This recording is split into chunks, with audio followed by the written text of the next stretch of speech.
Hello everyone, welcome to vertex solution. আজকে আমরা area of circle বা বৃত্তের ক্ষেত্রফল এই চ্যাপ্টারটির সংক্ষিপ্ত কোশ্চেন কিছু সলভ করব। যে সংক্ষিপ্ত কোশ্চেনগুলো কিন্তু আমাদের 1 আর 2 মার্কসের মধ্যে আসতে পারে। এই চ্যাপ্টারের যাবতীয় ফর্মুলা আমরা কিন্তু আগের ভিডিওতে করে নিয়েছি। যারা এখনও দেখোনি, ডেসক্রিপশন বক্সে লিঙ্ক দেওয়া আছে, সেখান থেকে দেখে নিতে পারো। তাহলে চলো দেরি না করে শুরু করা যাক। এখানে আছে যে একটি বৃত্তাকার ক্ষেত্রের ক্ষেত্রফল 308 বর্গমিটার। ওই বৃত্তের অন্তর্লিখিত বর্গক্ষেত্রের পরিসীমা কত হবে? তো আমরা আগেই কি ধরে নেব, যে বৃত্তের ব্যাসার্ধ 8 মিটার ধরে নেব। এবার প্রশ্নানুসারে আমরা কি লিখতে পারি, যে এখানে ক্ষেত্রফল বলে দিয়েছে 308, তাই জন্য পাই আর স্কোয়ার ইজ ইকুয়ালস টু 308। এখান থেকে আর স্কোয়ার মান আসছে 14 × 7। তাহলে আর কত হবে? রুট ওভারের মধ্যে 14 × 7। সেখান থেকে 7 বাইরে বেরিয়ে আসবে, রুটের মধ্যে 2 থাকবে। তাহলে আমাদের অ্যান্সার হবে 7√2। আর এর মান হলো 7√2। এবার আর এর মান যখন পেয়ে গেছি, তাহলে কিন্তু ব্যাস বের করাটা খুবই সোজা। তার কারণ ব্যাসার্ধ ব্যাস মানেই হলো আর গুণ 2। আর গুণ 2 মানে কি? 7√2 × 2, তার মানে 14√2 মিটার হলো আমাদের ব্যাস। এখন ব্যাস পাওয়া গেছে, এই ব্যাসটাই কিন্তু এই বর্গক্ষেত্রের কর্ণ হবে। যে ব্যাসটা আমরা বের করেছি এটাই বর্গক্ষেত্রের কর্ণ, সেটা হলো 14√2। তাহলে বর্গক্ষেত্রের বাহু আমরা বার করতেই পারবো। তার কারণ বর্গক্ষেত্রের বাহু বার করার ফর্মুলা হলো যে কর্ণ বাই √2। তাহলে কর্ণ বাই √2 করলে কত হবে? 14√2/√2 মানে 14 মিটার। তো আমাদের কোশ্চেনে বলেছে, দেখো কোশ্চেনে বলেছে বর্গক্ষেত্রের পরিসীমা কত। তাহলে বাহু যখন পেয়ে গেছি, পরিসীমা নিশ্চয়ই বার করতে পারবো, কারণ পরিসীমার ফর্মুলা হলো 4 × বাহু। তাহলে বাহু হলো 14 মিটার, তাহলে পরিসীমা হবে 4 × 14 মিটার মানে 56 মিটার। পরের কোশ্চেন দেখো, বলছে একটি ত্রিভুজের পরিসীমা 18 সেন্টিমিটার এবং ক্ষেত্রফল 9√3 বর্গ সেন্টিমিটার হলে ত্রিভুজের অন্তবৃত্তের ক্ষেত্রফল কত হবে? তো আমরা অন্তবৃত্তের ব্যাসার্ধ ধরে নেব আর।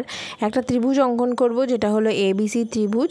সেই ত্রিভুজের প্রত্যেকটি কোণের সমদ্বিখণ্ডক ও বিন্দুতে মিলিত হবে, ঠিক আছে। এবার ও থেকে প্রত্যেকটি বাহুর সাথে যে কানেকশান, সেগুলো হবে আমাদের বৃত্তের আর বা বৃত্তের ব্যাসার্ধ। তাই জন্য আমরা কি লিখেছি, ত্রিভুজ ABC এর যে ত্রিভুজটা আছে, এই ত্রিভুজের মধ্যে দেখো 3টে ত্রিভুজ তৈরি হচ্ছে। ত্রিভুজ AOB, ত্রিভুজ BOC আর ত্রিভুজ COA। ভালো করে ছবিটা লক্ষ্য করো, তাহলে বুঝতে পারবে। এই যে মধ্যবিন্দু, সেটা হলো ও বিন্দুতে ছেদ করছে। ত্রিভুজের ক্ষেত্রফলের ফর্মুলা আমরা কি জানি? ত্রিভুজের ক্ষেত্রফলের ফর্মুলা হাফ ইন্টু ভূমি ইন্টু উচ্চতা। তাহলে এখানে আমাদের ক্ষেত্রফল বলে দিয়েছিল 9√3। তাহলে 9√3 হলো টোটাল ABC ত্রিভুজের ক্ষেত্রফল। তাই জন্য 9√3 is equals to half into AB into r plus half into BC into r plus half into CA into r. এগুলো হলো এই 3টে ত্রিভুজের সব ক্ষেত্রফল। তাহলে এখান থেকে আমরা কিন্তু আর এর মানটা বার করতে পারবো। এবার দেখো, হাফ আর কমন নিলে ভেতরে থাকছে AB plus BC plus CA। এই AB plus BC plus CA মানে কি? এটা হলো ত্রিভুজের পরিসীমা। কোশ্চেনে দেওয়াই আছে পরিসীমা 18, তাই জন্য হাফ আর ইন্টু 18 হবে এখানে। হাফ আর ইন্টু 18 ইজ ইকুয়ালস টু 9√3। এখান থেকে আমরা আর এর মান পাবো √3। কাটাকুটি করলে তোমরা বুঝতেই পারবে, এদিকে 2 দিয়ে 18কে কাটলে 9 হয়। এই 9টা যখন 9√3 নিচে চলে যাবে, তখন 9 কেটে গেলে শুধু √3 বেঁচে থাকবে। তো সেটা আর এর মান হবে আমাদের। তাহলে এখন ক্ষেত্রফল কত হবে? ক্ষেত্রফল আমরা জানি পাই আর স্কোয়ার। তাহলে পাই ইন্টু √3 তার মানে 66/7 মানে 9×3=7 বর্গমিটার। নেক্সট কোশ্চেন বলছে একটি বৃত্তের অন্তর্লিখিত বর্গক্ষেত্রের ক্ষেত্রফল 196 বর্গ একক হলে বৃত্তটির ব্যাস কত হবে? একটি বৃত্তে অন্তর্লিখিত বর্গক্ষেত্রের ক্ষেত্রফল 196 বর্গ একক হলে বৃত্তটির ব্যাস কত হবে? তো এখানে আমরা কি করব, যে বর্গক্ষেত্রের বাহু বার করার চেষ্টা করব। বর্গক্ষেত্রের বাহু কী করে বার করব, যে এখানে বলে দিয়েছে ক্ষেত্রফলকে রুট করলেই আমরা বর্গক্ষেত্রের বাহু পেয়ে যাব। তার মানে √196 মানে 14 একক হলো বর্গক্ষেত্রের বাহু। তাহলে কর্ণ কী হবে, কর্ণ হলো বাহু ইন্টু √2, তাহলে 14 √2 হবে আমাদের কর্ণের দৈর্ঘ্য, বর্গক্ষেত্রের কর্ণের দৈর্ঘ্য।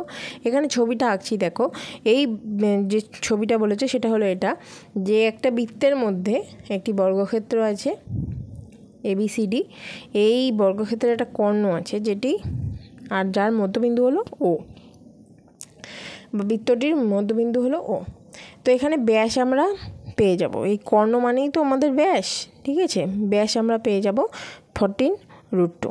তা আমাদের কোশ্চেনে কিন্তু বার করতে বলেছি ব্যাস কত হবে, তো কর্ণের দৈর্ঘ্য যেটা হবে সেটাই হবে আমাদের ব্যাস। নাম্বার 4 বলছে একটি বৃত্তের অর্ধপরিধি 15.4 সেন্টিমিটার হলে ব্যাস কত। তা আমরা বৃত্তের ব্যাসার্ধ ধরে নিলাম আর, তার 2πr/2, অর্ধপরিধি বলেছে তা অর্ধেক করে দিলাম পরিধিটাকে, ইজিকালস টু 15.4। এখান থেকে আর বের করে ফেলবো, 15.4 × 7/22, তাহলে আমাদের অ্যান্সার আসবে 4.9 সেন্টিমিটার। তাহলে যখন ব্যাসার্ধ তো পেয়েই গেছি 4.9, তাহলে ব্যাস কত হবে 4.9 × 2, তার মানে 9.8 সেন্টিমিটার। পরের কোশ্চেন বলছে দুটি এককেন্দ্রীয় বৃত্তের ব্যাসার্ধ যথাক্রমে 3 সেন্টিমিটার ও 4 সেন্টিমিটার, পরিধিদ্বয়ের মধ্যবৃত্ত অংশের ক্ষেত্রফল নির্ণয় করো। ছবিটা আঁকছি ভালো করে দেখো, দুখানা বৃত্ত যেটা একটা কেন্দ্রের উপর নির্ভর করে আছে। তো এই যে 4 সেন্টিমিটার হলো বড়টার সাথে কানেক্ট হবে, এখানে একটু ভুল হয়ে গেছে, 4 সেন্টিমিটারটা বড় বৃত্তের সাথে কানেক্ট হবে। তো পরিধিদ্বয়ের মধ্যবর্তী অংশের যে ক্ষেত্রফল তার একটা ফর্মুলা ছিল, এটা ফর্মুলার যে ভিডিওটা বানিয়েছি সেখানে শিখিয়েছি তোমাদেরকে, যে π × r² - capital R² - small r²। তো তাহলে ক্যাপিটাল R² মানে 4² আর স্মল r² মানে কত 3², তাহলে কত হবে 22 × 7 × 16 - 9, তার মানে 7। তো এখন 7 7 কেটে গেলে আমাদের অ্যান্সার হবে 22 বর্গ সেন্টিমিটার। তাই মধ্যবর্তী যে অংশ তার ক্ষেত্রফল হবে 22 বর্গ সেন্টিমিটার। পরের কোশ্চেন বলছে যে একটি অর্ধবৃত্তাকার ক্ষেত্রের ক্ষেত্রফল 8π বর্গমিটার হলে ব্যাস কত হবে। তাহলে অর্ধবৃত্তের ক্ষেত্রফলের ব্যাসার্ধ আমরা ধরে নিচ্ছি r মিটার, তাহলে প্রশ্নানুসারে আমরা কি লিখতে পারি, ½ × π × r² = 8π। তার কারণ এখানে বলেই দিয়েছে যে অর্ধবৃত্তাকার ক্ষেত্রের ক্ষেত্রফল, তাহলে বৃত্তের ক্ষেত্রফল πr², তার অর্ধবৃত্ত, তাই জন্য নিচে 2 বসিয়ে দিয়েছি, আমরা ½ বসিয়ে দিয়েছি। এখান থেকে আমরা আর এর মানটা বার করব, আর এর মান আসবে আমাদের 4 সেন্টিমিটার বা 4 মিটার। তো আর এর মান যখন 4 মিটার হবে তাহলে ব্যাস কত হবে 2r মানে 2 × 4, তার মানে হবে 8 মিটার। পরের কোশ্চেনে চলে যাচ্ছি। পরের কোশ্চেন বলছে একটি বর্গক্ষেত্রের বাহুর দৈর্ঘ্য একটি বৃত্তের ব্যাসের দৈর্ঘ্যের সমান হলে তাদের ক্ষেত্রফলের অনুপাত কত। একটি বর্গক্ষেত্রের বাহুর দৈর্ঘ্য একটি বৃত্তের ব্যাসের দৈর্ঘ্যের সমান হলে তাদের ক্ষেত্রফলের অনুপাত কত।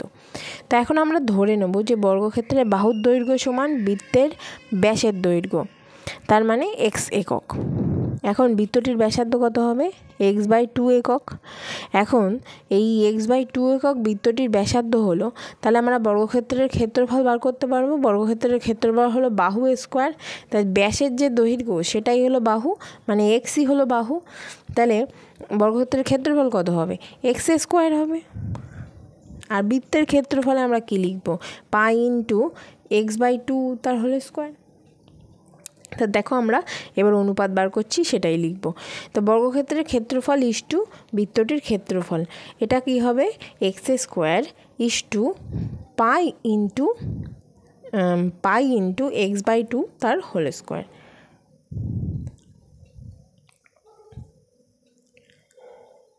সবসময় খেয়াল রাখবে যে বৃত্তের যে ব্যাসের দৈর্ঘ্যটাই হবে সেইটাই কিন্তু আমাদের বর্গক্ষেত্রের বাহুর দৈর্ঘ্য হবে।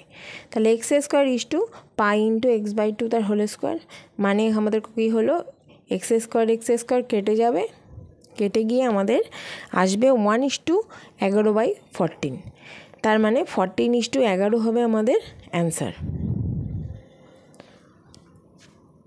পরের কোশ্চেনে চলে যাব। পরের কোশ্চেনটা হলো সমবাহু ত্রিভুজের অন্তঃব্যাসার্ধ পরিব্যাসার্ধের দ্বিগুণ, এটা সত্য না মিথ্যা আমাদেরকে নির্ণয় করতে হবে। তো দেখো এটা কিন্তু মিথ্যা, সেটা কিভাবে নির্ণয় করছি সেটা একবার দেখো। কারণ সমবাহু ত্রিভুজের অন্তঃব্যাসার্ধ পরিব্যাসার্ধের অর্ধেক, এটা কিন্তু আমাদের রুলসেই বলা আছে। প্রথমে যখন রুলস করিয়েছি তখন কিন্তু রুলসেই বলা আছে যে সমবাহু ত্রিভুজের অন্তঃব্যাসার্ধ যেটা হবে সেটা পরিব্যাসার্ধের দ্বিগুণই হবে। তো এটা একটু মুখস্থ রাখতে হবে তোমাদের।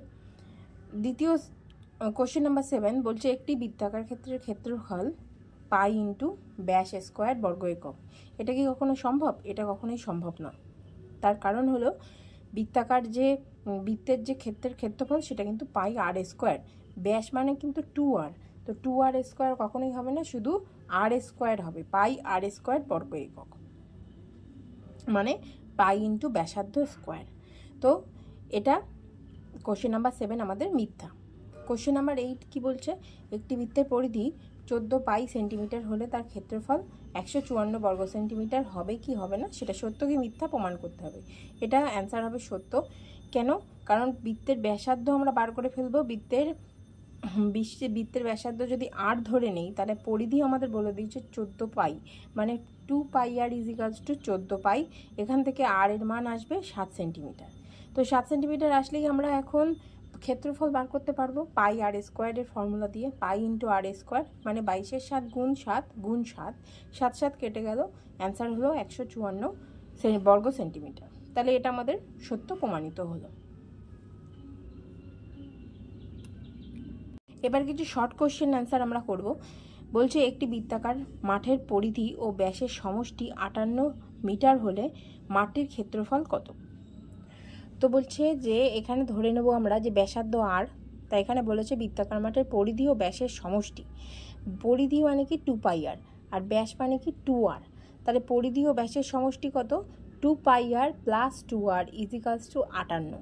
আগে কোশ্চেনটা ভালো করে পড়তে হবে, তারপর তোমরা করতে শুরু করবে। ভালো করে না বুঝলে কিন্তু ভুল হয়ে যাবে। তো প্রশ্ন অনুসারে 2 পাই আর প্লাস 2r ইজিক্যালস টু 58। এখান থেকে আমরা 2r কমন নিলে থাকবে পাই প্লাস 1 ইজিক্যালস টু 58, আর ইন্টু পাই মানে কি 22-এর 7 প্লাস 1 ইজিক্যালস টু 58/2। তাহলে আর এর মান কত হচ্ছে? আর এর মান হচ্ছে 58/2। একেবারে করলে আমাদের হবে 58/2 গুণ 7/29। তো এখন কাটাকুটি করলে কত হবে? কাটাকুটি করলে আমাদের অ্যান্সার কিন্তু আসবে 7, আর ইজিক্যালস টু 7 সেন্টিমিটার। তো 7 মিটার। তো এখন আমরা ক্ষেত্রফল বার করতে পারবো। ক্ষেত্রফলের ফর্মুলা পাই আর স্কোয়ার, তাহলে 22-এর 7 গুণ 7 গুণ 7 করলে 154 বর্গমিটার হয়। এটাই কিন্তু আমাদের অ্যান্সার হবে। কোশ্চেন নাম্বার 2তে চলে যাই। কোশ্চেন নাম্বার 2 বলছে একটি আয়তাকার ক্ষেত্রের দৈর্ঘ্য 15 সেন্টিমিটার, প্রস্থ 7 সেন্টিমিটার, দৈর্ঘ্য 15 সেন্টিমিটার, প্রস্থ 7 সেন্টিমিটার, তার সমান পরিধি বিশিষ্ট বৃত্তের ক্ষেত্রফল নির্ণয় করো। তো পরিসীমা বার করে ফেলবো। এখানে যেহেতু দৈর্ঘ্য প্রস্থ দেওয়া আছে, পরিসীমা বার করে ফেলবো। 2 গুণ দৈর্ঘ্য প্লাস প্রস্থ, তাহলে 2 গুণ 15 প্লাস 7 মানে 44 সেন্টিমিটার হবে আমাদের পরিসীমা।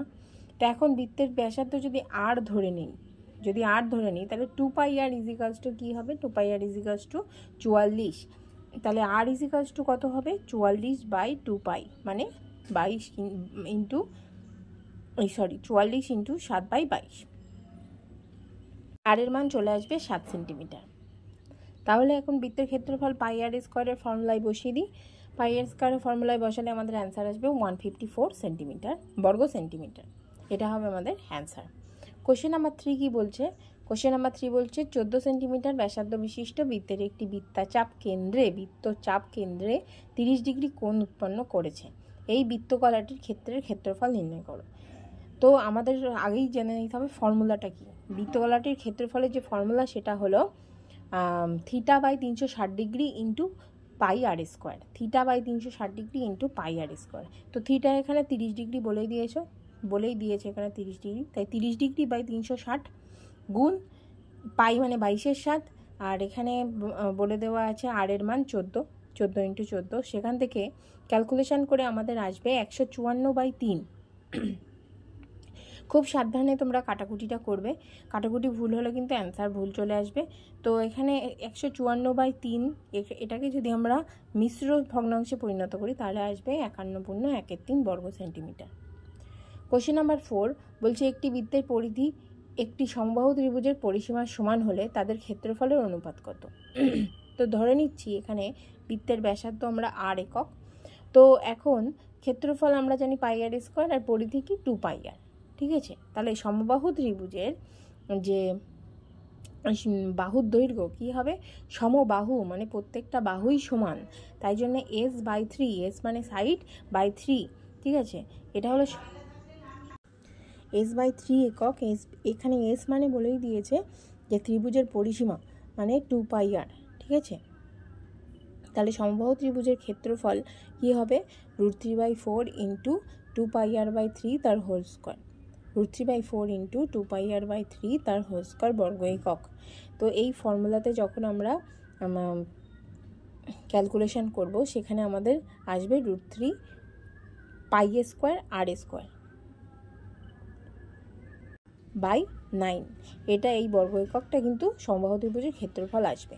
এখন বৃত্তের ক্ষেত্রফল ইস্টু সমবাহু ত্রিভুজের ক্ষেত্রফল যদি বার করা যায় তাহলে কি হবে, πr² ইস্টু √3πr²r²/9। তো এটা করলে আমাদের অ্যান্সার চলে আসবে 21√3:22।